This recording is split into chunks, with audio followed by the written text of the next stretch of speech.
నమస్కారం, శుభదినం కార్యక్రమానికి స్వాగతం. మరి నేటి కార్యక్రమంలో భాగంగా మనతో పాటు ఉన్నారు విశ్వవిద్యాలయ అగ్రశ్రేణి తొలి మహిళ జ్యోతిష్య వాస్తుశాస్త్ర పట్టభద్ర పంచాంగకర్త జ్యోతిష్య మహోపాధ్యాయ జ్యోతిష్య శాస్త్రంలో PhD గోల్డ్ మెడలిస్ట్ కూడా అయినటువంటి డాక్టర్ ఈడ్పుగంటి పద్మజారాణి గారు మనతో పాటు ఉన్నారు. మరి వారితో మాట్లాడదాం. నేటి రాశిఫలాల వివరాలు వారి మాటల్లోనే అడిగి తెలుసుకుందాం. నేటి పంచాంగం. అమ్మ, మరి నేటి పంచాంగం వివరాలు తెలియజేస్తారా? 7/5/2025 శ్రీ విశ్వవసునామ సంవత్సర ఉత్తరాయణం వైశాఖ మాసం శుక్లపక్షం బుధవారం. సూర్యోదయం ఉదయం 5:28, సూర్యాస్తమయం సాయంత్రం 6:20, తిథి దశమి ఉదయం 10:19, నక్షత్రం పుబ్బ సాయంత్రం 6:17 వరకు, యోగాలు వ్యాఘాత రాత్రి తెల్లవారుజామున 1:05 వరకు, కరణము భవ ఉదయం 10:19 వరకు, కరణము వణిజ రాత్రి 11:21 వరకు, రాహుకాలం ఉదయం 11:54 నుంచి 1:30 వరకు, గుళిక కాలం ఉదయం 10:17 నుంచి 11:54 వరకు, యమగండం ఉదయం 7:04 నుంచి 8:41 వరకు, అభిజిత్ ముహూర్తం లేదు. దుర్ముహూర్తం ఉదయం 11:28 నుంచి 12:20 వరకు, అమృతకాలం ఉదయం 11:14 నుంచి 1 గంట వరకు, వర్జం రాత్రి తెల్లవారుజామున 2:20 నుంచి 4:07 వరకు. ఇది నేటి పంచాంగం. నేటి రాశి ఫలాలు. మేషరాశి.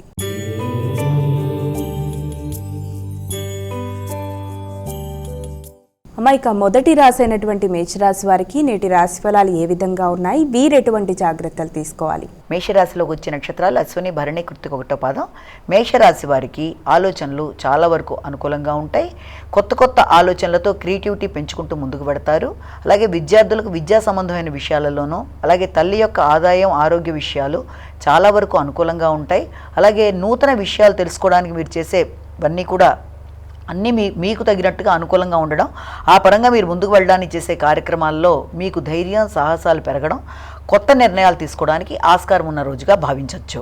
వృషభ రాశి.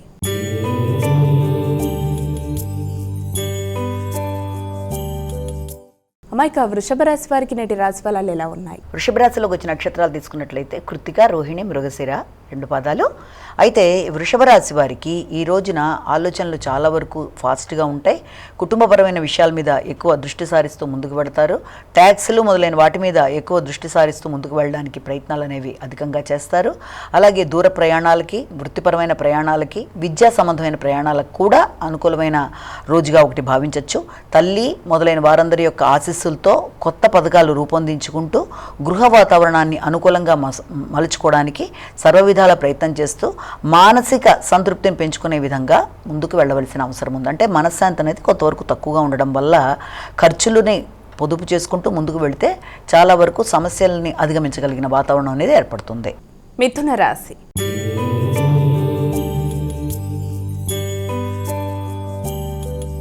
అమ్మాయిక తదుపరి రాశి అయినటువంటి మిథున రాశి వారికి నేటి రాశి ఫలాలు ఎలా ఉన్నాయి?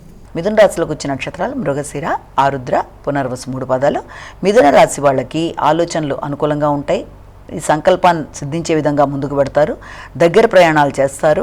అలాగే ప్రయాణాల్లో నూతన వ్యక్తుల పరిచయాలు, కొత్త ఆలోచనలతో ముందుకెళ్ళడానికి మీరు చేసే ప్రతి కార్యక్రమం కూడా మీకు అనుకూలంగా ఉంటుంది. తోబుట్టువులు మంచి స్థాయిలో ఉండడం, వారి దగ్గర నుంచి మీరు మంచి సహకారాన్ని పొందడం మొదలైన వాటికి ఆస్కారం అనేది అధికంగా ఉంటుంది.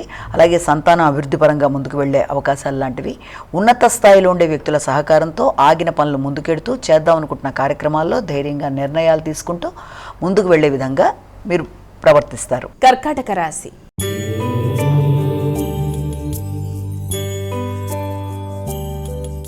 అమ్మాయిక కర్కాటక రాశి వారికి నేటి రాశి ఫలాలు ఎలా ఉన్నాయి? పునర్వసు, పుష్యమి, ఆశ్లేష. కర్కాటక రాశి వాళ్ళకి ఈ రోజున కుటుంబ వాతావరణం ముఖ్యంగా కొంత ఘర్షణతో కూడి ఆలోచనలు, నిర్ణయాలు ఉంటాయి. ఎందుకంటే ఆర్థికపరమైన విషయాల కోసం ఎక్కువ ఆలోచనలు చేస్తారు. ముఖ్యంగా ఆర్థిక సంబంధమైన విషయాలలో కూడా అది ఎక్కువ స్థానం, అంటే మీకు వృత్తికి సంబంధించిన విషయాల్లో రావాల్సిన ఆదాయాలు ఏదైనా ఉంటే దాని గురించి పోస్ట్పోన్ అవుతూ వస్తున్న విషయాల గురించి కొంత ఆలోచనలు అనేవి అధికంగా చేస్తారు. అలాగే వృత్తిలో అభివృద్ధికరంగా కొన్ని నిర్ణయాలు తీసుకోవడానికి కూడా ప్రయత్నాలు చేస్తారు. ఆకస్మికమైన ప్రదేశాల నుంచి నూతన అవకాశాలు అనేవి లభ్యమయ్యే అవకాశం కనబడుతుంది. అంటే ఏదైనా ఇప్పటిదాకా మీరు పడిన కష్టానికి తగిన ప్రతిఫలం మీరు ఆలోచించిన ప్రదేశం నుంచి కాకుండా మీరు ఊహించని ప్రదేశాల నుంచి కూడా మీకు ఆహ్వానాలు అందుతాయి. సింహరాశి.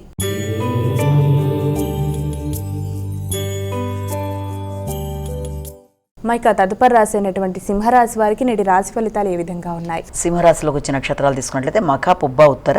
సింహరాశి వాళ్ళకి మీ మీద మీకు నమ్మకం పెరుగుతుంది, పట్టుదల పెరుగుతుంది. అలాగే ఉన్నత స్థాయిలో ఉండే వ్యక్తులు అంటే మీ యొక్క తండ్రి లేకపోతే తోబుట్టువులు ఎవరైనా సరే ఒక ఉన్నత ఉద్యోగంలో ఉండే వ్యక్తుల సహకారం అనేది మీకు లభ్యం అవ్వడం, అలాగే మీ యొక్క పుణ్యబలం పెరగడం, ఆర్థిక సంబంధమైన విషయాలు చాలా వరకు అనుకూలంగా ఉండడం, మీ మీద మీకు నమ్మకం పెరగడం, కొత్త కార్యక్రమాలు చేయడానికి మీరు నిర్ణయాలు తీసుకోవడం, ఆ విధానంలో మీరు నూతన ప్రయాణాలకి నాంది పలకడం, విద్యాపరమైన విషయాలలో దూర ప్రదేశాల్లో అవకాశాలు చూడడం, అది మీకు చాలా వరకు అనుకూలంగా ఉంటుంది. కన్యా రాశి.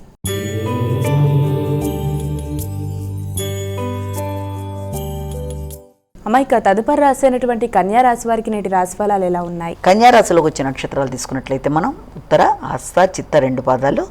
ఈ కన్యా రాశి వాళ్ళకి ఈ రోజున ముఖ్యమైన విషయాలలో అంటే ఏదైనా మీరు ఎక్కడన్నా ధనాన్ని రుణంగా తీసుకున్నది ఏదైనా ఉంటే దానికి సంబంధించిన ఖర్చులు అంటే ఏదన్నా ఎవరికన్నా మీరు ఇవ్వాల్సిన ప్రయత్నాలు చేసినా, లేకపోతే మీ యొక్క వృత్తికి సంబంధించిన విషయాలలో అప్లికేషన్స్ లాంటివి పెట్టడానికి కానీ, అది కాకుండా పోటీలకు సంబంధించిన విషయాల్లో కానీ, రోగనిరోధక శక్తిని పెంచుకునే విషయంలో కానీ, వాటికి సంబంధించిన ఖర్చులకి ఆస్కారం ఉన్న రోజుగా మనం భావించవచ్చు. అలాగే మీ యొక్క ఆరోగ్యం మీద మీరు ప్రత్యేకమైన శ్రద్ధ తీసుకోవాల్సిన అవకాశాలు కనబడుతున్నాయి.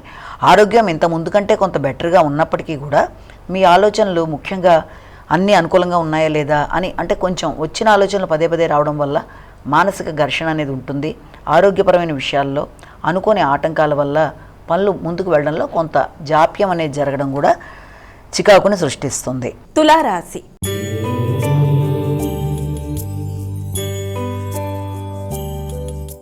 అమ్మాయిక తదుపరి రాసినటువంటి తులారాశి వారికి నేటి రాశి ఫలితాలు ఎలా ఉన్నాయి? తులారాశిలోకి వచ్చిన నక్షత్రాలు తీసుకుందాము. ముఖ్యంగా ఇందులో తులారాశిలోకి మనకి చిత్త, స్వాతి, విశాఖ 3 పాదాలు కూడా వస్తాయి. ఈ తులారాశి వాళ్ళకి అన్నీ కూడా అనుకూలంగా ఉంటాయి. అంటే ఏదన్నా మీరు చేద్దామనుకుంటున్న కార్యక్రమాల్లో మీరు ఎదురు చూసిన విషయాలు చాలా వరకు మీకు అనుకూలంగా ఉండడం, ముఖ్యంగా భాగస్వామి వ్యవహారాలతో పాటుగా మీ జీవిత భాగస్వామికి మంచి ఎదుగుదల కానీ, చక్కటి అవకాశం కానీ లభ్యం అవ్వడం, వారి పేరు ప్రఖ్యాతలు పెరగడం, సంఘంలో గుర్తింపు కలిగిన వ్యక్తులతో మీరు ముందుకు వెళ్ళడం, అంటే పలుకుబడి కలిగిన వ్యక్తులు కానీ, రాజకీయ నాయకులు కానీ, ఉన్నత స్థాయి వ్యక్తులతో కానీ ఈ రోజున మీకు ఆగిన పనులు ముందుకు వెళ్ళడంలో చాలా వరకు అనుకూలంగా ఉంటుంది. ముఖ్యంగా జీవిత భాగస్వామికి సంబంధించిన విషయాలు కానీ, భాగస్వామి వ్యవహారాలు కానీ మీకు అనుకూలంగా ఉంటాయి. వృశ్చిక రాశి.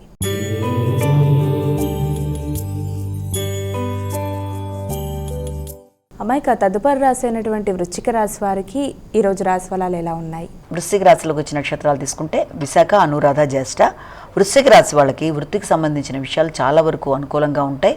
వృత్తిలో గౌరవం, అలాగే మీ మీద మీకు నమ్మకం, వ్యక్తుల యొక్క సహకారం, తర్వాత దాని తగిన గౌరవంతో పాటు మీ రెస్పాన్సిబిలిటీస్ పెరగడం మొదలైన వాటికి ఆస్కారం ఉన్నప్పటికీ కూడా ఇబ్బంది పెట్టే శత్రువుల మీద మీరు అధిగమించగలుగుతారు. ఇంతకాలం మీకు సహకరిస్తారా లేదా అనుకుంటూ ఆలోచించిన వ్యక్తుల దగ్గర నుంచి అనుకోని సహకారం లభ్యం అవ్వడం, చక్కటి స్థాయిలో ఉండే వ్యక్తులు ఒకప్పటి మీ మిత్రులు మళ్ళీ మీకు సహకరించడానికి ముందుకు రావడం, వృత్తిపరమైన విషయాల్లో అభివృద్ధి, నూతన అవకాశాలకి ఈ రోజున మంచి అవకాశం ఉన్న రోజుగా భావించవచ్చు. ధనుస్సు రాశి.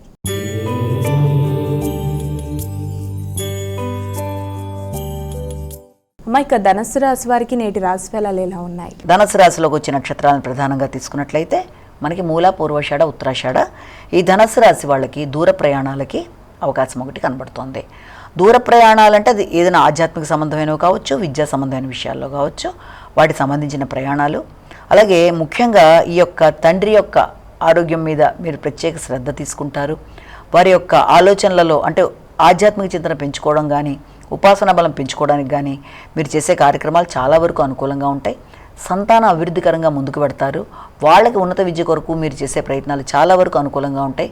విదేశీ వ్యవహారాలకు సంబంధించిన విషయాల మీద ఈ రోజున డిస్కస్ చేస్తారు. విద్యలో విద్యార్థులకి, ఆధ్యాత్మిక చింతనలో పెద్దవారికి చాలా అనుకూలమైన సమయంగా మనం భావించవచ్చు. మకర రాశి.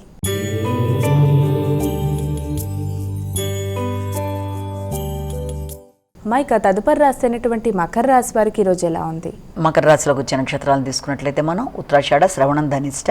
మకర రాశి వాళ్ళకి ఆకస్మిక వ్యవహారాలు అంటే ఏదన్నా మీరు ఎదురు చూస్తున్న విషయాలలో అనుకోని ప్రయాణాలు కానీ, లేకపోతే అనుకోని ఆహ్వానాలు కానీ, ఆకస్మిక ఖర్చులు కానీ కొంత మీరు వేసుకున్న ప్రణాళిక అటు ఇటుగా ఉండడం వల్ల కొంత ఘర్షణ అనేది ఉన్నప్పటికీ దాన్ని మీ తెలివితేటలతో అధిగమించే ప్రయత్నాలు లాంటివి చేస్తారు.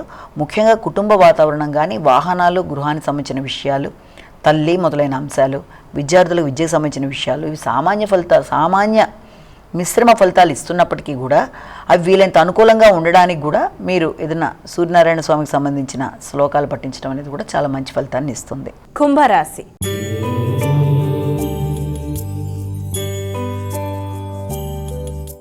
మైక తదుపరి రాశి అయినటువంటి కుంభరాశి వారికి ఈరోజు ఎలా ఉంది? కుంభరాశిలో మనకి ఈ యొక్క ధనిష్ట, శతభిషం, పూర్వభద్ర ఇవన్నీ కూడా కుంభరాశిలోకి వస్తాయి. కుంభరాశి వాళ్ళకి వ్యక్తిగతంగా వారి మీద వారికి నమ్మకం పెరుగుతుంది. అలాగే మంచి చింతన, అంటే ఏదైనా కార్యక్రమం చేయడంలో మంచి మిత్రుల్ని కలవడం, వారి యొక్క సలహా సహకారంతో ముందుకు వెళ్ళడానికి ప్రయత్నాలు చేయడం మొదలైన వాటికి ఆస్కారం ఉంది.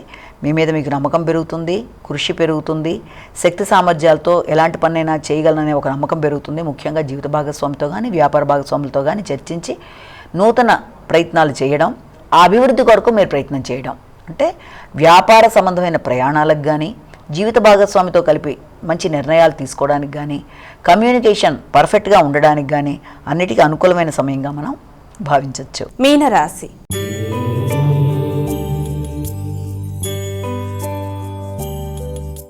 అమ్మాయిక చివరి రాశి అయినటువంటి మీనరాశి వారికి ఈరోజు ఎలా ఉంది? మీన రాశిలోకి వచ్చిన నక్షత్రాలు తీసుకుంటే పూర్వభద్ర, ఉత్తరభద్ర, రేవతి.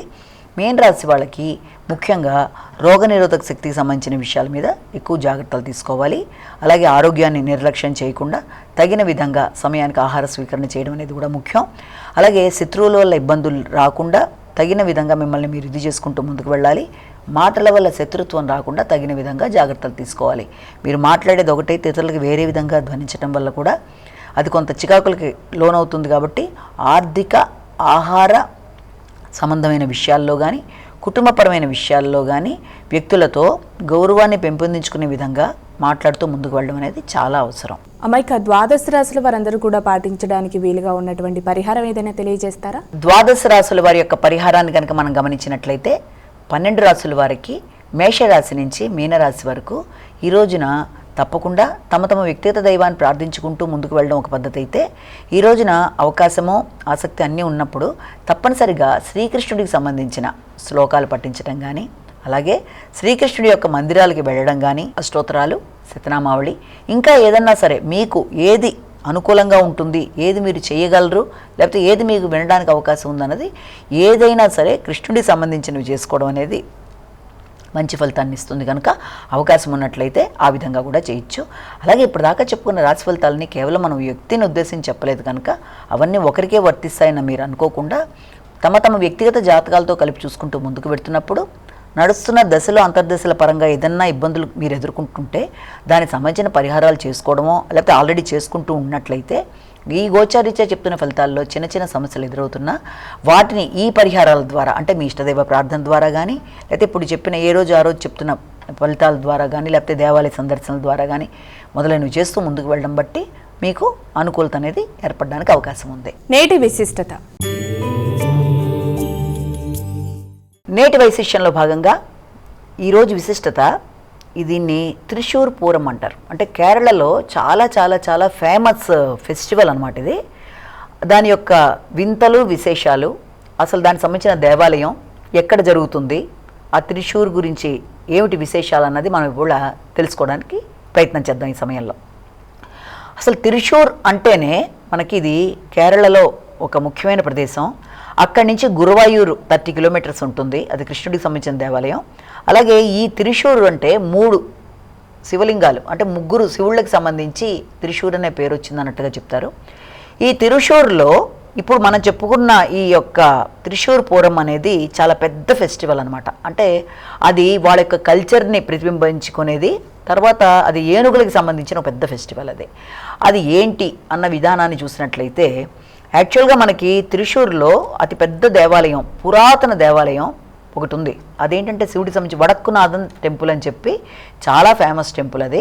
అది చాలా పెద్ద విస్తీర్ణం కలిగిన ప్రదేశంలో ఉంటుంది. దానికి 4 ప్రధాన ద్వారాలుగా ఉంటాయి. మనకి ఈస్ట్ నుంచి వెస్ట్ నుంచి మాత్రమే మనకి మూమెంట్స్ అనేవి దాంట్లో మనకు కనబడుతుంది. ఆ దేవాలయం యొక్క ప్రత్యేకత గురించి తీసుకున్నట్లయితే అక్కడ ఏమిటంటే ఆ ప్రత్యేకత, అక్కడ శివలింగము నేతితో పూర్తిగా కప్పబడిపోయి ఉంటుంది. అంటే మనకి శివలింగం కన్నా కూడా ఏ సమయానికి వెళ్ళినా కూడా నేతితోనే కప్పబడిపోయి ఉంటుంది. ఒరిజినల్ది మనం చూడడానికి అవకాశం లేకుండా మొత్తం అది సమ్మర్ అయినా కూడా ఆ నెయ్యి కరగడం అనేది ఉండదు. చాలా విశేషమైనది అది. దాని యొక్క పూర్వపరాల గురించి కూడా మనం చూసినట్లయితే 1600 సంవత్సరాల క్రితం నుంచి ఆ టెంపుల్ ఉండడం అనేది, అలాగే కొచ్చిన్ రాజులు దాన్ని ఏర్పరిచారని, దానికి ఇంకా పూర్వం మనం కనుక ఆలోచించినట్లయితే దానికి ముందు ఏంటంటే మనకి ఈ పరశురాముడు ఇంతకుముందు ఒకసారి చెప్పుకున్నట్టుగా ఆయన క్షత్రియుల మీద విజయాన్ని సాధించి వారి దగ్గర నుంచి భూమిని తీసుకొని, అంటే వారందరినీ ఇది చేసిన తర్వాత ఆయన ఆ భూమిని తీసుకెళ్ళి ఇలాగా దానం ఇవ్వడం అనేది జరుగుతుంది కాశ్యపేకి. అందుకే కాశ్యపే అని కూడా దాన్ని ఆ భూమిని అంటారని చెప్పి మనం అనుకున్నాం. తర్వాత ఆయన తను ఎక్కడ చేసుకోవాలి తన ఈ యొక్క తపస్సు లాంటి దాన్ని ఆలోచించినప్పుడు అప్పుడు ఆయనకి వరుణుడు తన యొక్క స్థలాన్ని ఇచ్చినట్టుగాను, అంటే భూమి ఈ యొక్క సముద్రుడు కొంత స్థలాన్ని కేటాయించడం, ఈయన పరశురాముడు తన గొడ్డల్ని విసిరేసిన ప్రదేశంలో అక్కడి నుంచి ఆ యొక్క సముద్రం వెనక్కి వెళ్ళి ఆ ప్రదేశంలో మనకి ఆయనకి కొంత స్థలాన్ని కేటాయించినట్టుగా చెప్తారు. ఆ కేటాయించిన స్థలాన్నే మనం ఇక్కడ కేరళలో కూడా ఉన్నట్టుగా కూడా అంటారు. అదొకటి. ఇంకొక విధానంలో ఏమంటారంటే ఎప్పుడైతే ఆయన ఆ రకమైన ప్రదేశాన్ని తీసుకోవడం జరుగుతుందో అక్కడ ఆయన యజ్ఞయాగాదులు చేసుకోవడానికి లేకపోతే ఆయన తపస్సు చేసుకోవడానికి రకరకాలుగా ఆయన ఇలా ఉంటున్నప్పుడు ఆ ప్రదేశంలో అదంతా ఉప్పు నీటితో ఉన్న భూమి కాబట్టి మరి ఆ ఉప్పుని ఎలా హరించాలి అనుకుని శివుడి కోసం ఆయన ఇది చేసినప్పుడు పరమశివుడు అదంతా కూడా ఆ విషాన్ని హరించగలిగేది, అంటే ఆ ఉప్పుని హరించగలిగింది విషజ్వాలలతో ఉండే యొక్క నాగులు అన్నట్టుగా చెప్పినట్టు వాళ్ళ కోసం ఈయన చాలా ఇదిగా ప్రయత్నం చేసి తపస్సు చేసుకున్నప్పుడు అక్కడ ఆయన ఒక ప్రదేశంలో దాన్ని ఒక తీర్థశాల అంటారు, ఆ ప్రదేశంలో ఆయన కూర్చొని ఇది చేసుకున్నప్పుడు ఆయనకి ఈ యొక్క నాగులుకి ప్రధానమైన వ్యక్తి ప్రత్యక్షమై ఆయనకి అవకాశం ఇచ్చి ఆ యొక్క విష జ్వాలలతో మొత్తానికి ఆ ఉప్పంతా లాగేసుకుని ఆ భూమిని చాలా చక్కగా తయారు చేసేసి మామూలు నివాస స్థలంగా చేసినట్టుగా రకరకాలుగా వాళ్ళు ఆ ప్రదేశంలో కథ చెప్తారు మనకి. అయితే ఆ రకంగా తయారైన తర్వాత ఈయన ఏం చేస్తాడంటే వెంటనే అక్కడికి వెళ్ళిపోయి ఆ శివుడుండే ప్రదేశానికి వెళ్ళిపోయి శివుణ్ణి, తర్వాత పార్వతిని, తర్వాత ఈ యొక్క సుబ్రహ్మణ్యేశ్వర స్వామిని, వినాయకుడిని అందరినీ కూడా ఆయన ఆహ్వానించినట్టు వాళ్ళందరితో కుటుంబ సమేతంగా వచ్చి ఇక్కడ ఒక ప్రదేశంలో ఆయన కనబడి శివుడు తర్వాత అదృశ్యమైపోయినా కూడా ఆ ప్రదేశాన్ని శ్రీమూలస్థానం అంటారు. అది ఈ టెంపుల్లో ఒక ప్రదేశంలో ఉంటుంది. అప్పటి నుంచి ఒక శివలింగం ఉండిపోయినట్టుగా, తర్వాత 1600 సంవత్సరాల తర్వాత దాన్ని 1600 సంవత్సరాల క్రితం దాన్ని ఆ రాజులు తీసుకొచ్చి చక్కగా దాన్ని ఏర్పరిచి దానికి నేతితో అభిషేకాలు చేస్తున్నట్టుగాను దాంట్లో ఆ కథ చెప్తారు. అయితే ఆ శివలింగం మీద ఏ సందర్భంలో చూసినా ఆ నెయ్యి కరగడం అనేది ఉండదు. ఎంత సమ్మర్లో చూసినా ఎప్పుడైనా దాని మీద ఒక వాసన రాదు, తర్వాత దాని మీద ఆ నెయ్యి కరగడం అనేది ఉండదు. చాలా చాలా చాలా విశేషమైన శివలింగంగా దాన్ని చెప్తారు. అది ఈ యొక్క పరశురాముడికి సంబంధించినట్టుగా కూడా దాని గురించి కథనాలు వాళ్ళు చెప్తూ ఉంటారు అక్కడ. అయితే అది ఎంత విశేషం అంటే దాన్ని చూడడానికి 2 కళ్ళు చాలన్నట్టుగా మొత్తం ట్రెడిషనల్గా పెడుతూ ఉంటారు ఆ టెంపుల్కి వెళ్ళేవాడు కూడాను. తర్వాత దాంతోపాటు ఇక్కడ త్రిశూర్పురం అని చెప్పి అనుకున్నాడు, అది ఈ వడక్కునాథన్ టెంపుల్లోనే ఎక్కువ చేస్తూ ఉంటారు, అక్కడే స్టార్టింగ్ పాయింట్గా చేస్తారు. అయితే ఈ టెంపుల్కి ఉండే ఇంకో విశిష్టత కూడా ఏంటి అంటే మనం చెప్పుకున్నట్టుగా శంకరాచార్యులకి దీనికి కూడా రిలేషన్ ఉంది. కలాడీలో ఆయన పుట్టిన వ్యక్తికి దీనికి సంబంధం ఉంటే ఆయన తల్లిదండ్రులు శివగురు ఆర్యాంబ, ఎవరు శంకరాచార్యులు గారి తల్లిదండ్రులు, వారిద్దరూ కూడా పిల్లల కోసం వాళ్ళు ఎంతో ప్రయత్నం చేసి తర్వాత ఈ వడక్కునాథన్ టెంపుల్కి వచ్చి ఇక్కడ శివుడి దగ్గర 48 రోజుల పాటు పూజ చేసిన అనంతరం శివుడు వాళ్ళకి ప్రత్యక్షమై తన యొక్క అంశైన దక్షిణామూర్తి రూపంలో ఈ యొక్క శంకరాచార్యుడు వాళ్ళకి వరప్రసాదంగా జన్మించేట్టుగా చేయడం అన్నట్టుగా కూడా చెప్తారు. కాబట్టి ఆ విధానంగా కూడా ఆ యొక్క టెంపుల్కి చాలా విశిష్టత అనేది ఒకటి ఉంది. తర్వాత ఇక్కడి నుంచి 30 కిలోమీటర్ల దూరంలోనే మన గురువాయూరు కూడా ఉండడం వల్ల కన్నయ్య టెంపుల్ కూడా అక్కడ చెప్తారు, అది కూడా చాలా విశేషమైంది. అయితే ఈ టెంపుల్లో మనకి ఇంకా విశేషంగా తీసుకున్నట్లయితే ఇక్కడ జరిగే ఈ త్రిశూర్ పూరం అనే దానికోసం ఏం చేస్తారంటే 200 ఏనుగులు దాదాపుగా వస్తాయి. ఈ 200 ఏనుగులు అసలు ఈ యొక్క ఆ త్రిశూర్పురం అంటేనే దాదాపుగా 10 దేవాలయాల సముదాయంలోంచి వచ్చిన అన్ని రకాల దేవుళ్ళని తీసుకొచ్చి ఇక్కడ పెట్టి పూజ చేసి అలా చేయడం. అంటే ఇప్పుడు కాలక్రమేణా ఏమైందంటే ఒక 2-3 టెంపుల్స్ వాళ్ళు ఏనుగులను పంపిస్తున్నారు.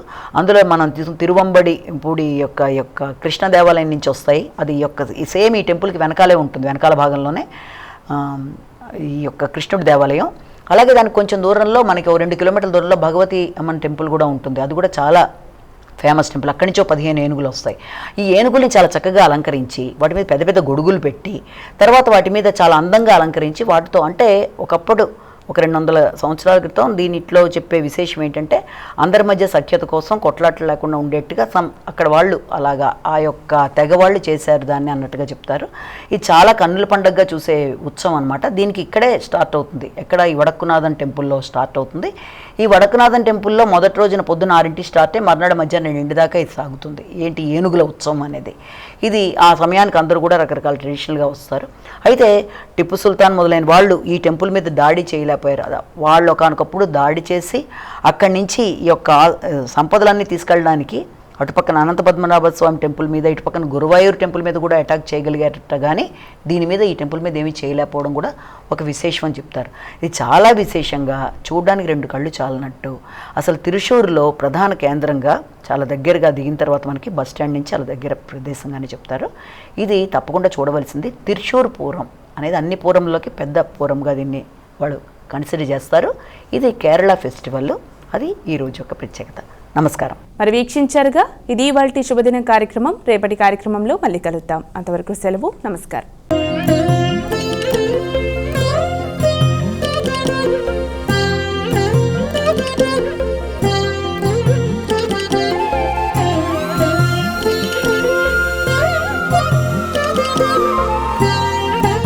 Thank you.